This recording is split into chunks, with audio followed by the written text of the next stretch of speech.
అబ్బా ఏం జీవితం రా బాబు. పండుకొని నడుమంతలు వస్తుందని ఏడితే మా అమ్మ నువ్వంటే పాలిస్తుంది అంటే పాలిస్తుంది.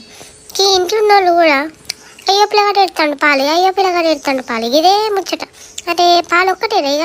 మాకేం ప్రాబ్లమ్స్ ఉన్నాయా? మేము మనుషులం కాదా మీ లెక్క? మీకైతే అది నొత్తుంది ఇది నొత్తుంది అని నోరు ఉన్నది చెప్పుకోవడానికి, మరి మాకే ఉన్నది? ఇది ఏడ్చడే కదా. దయచేసి ఏడిసినప్పుడు అలా పాలు ఇవ్వకుర్రమ్మా, ప్లీజ్ అమ్మా. మా ప్రాబ్లం ఏంటో అర్థం చేసుకోర్రి. మమ్మల్ని అట్లా బయటకు తీసుకుపోయి ఎంజాయ్ చేపిర్రి. అబ్బా ఏం జీవితం రా బాబు. పండుకొని నడుమంతలు వస్తుందని ఏడితే మా అమ్మ నువ్వంటే పాలిస్తుంది అంటే పాలిస్తుంది. ఇంట్లో ఉన్న వాళ్ళు కూడా అయ్యో పిల్లగాడు ఎడుతాడు పాలి, అయ్యో పిల్లగాడు ఎడుతాడు పాలి, ఇదే ముచ్చట. అంటే పాలు ఒక్కటేనా ఇక? మాకేం ప్రాబ్లమ్స్ ఉన్నాయా?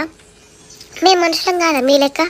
మీకైతే అది నొత్తుంది ఇది నొత్తుంది అని నోరు ఉన్నది చెప్పుకోవడానికి, మరి మాకే ఉన్నది? ఇది ఏడ్చడే కదా.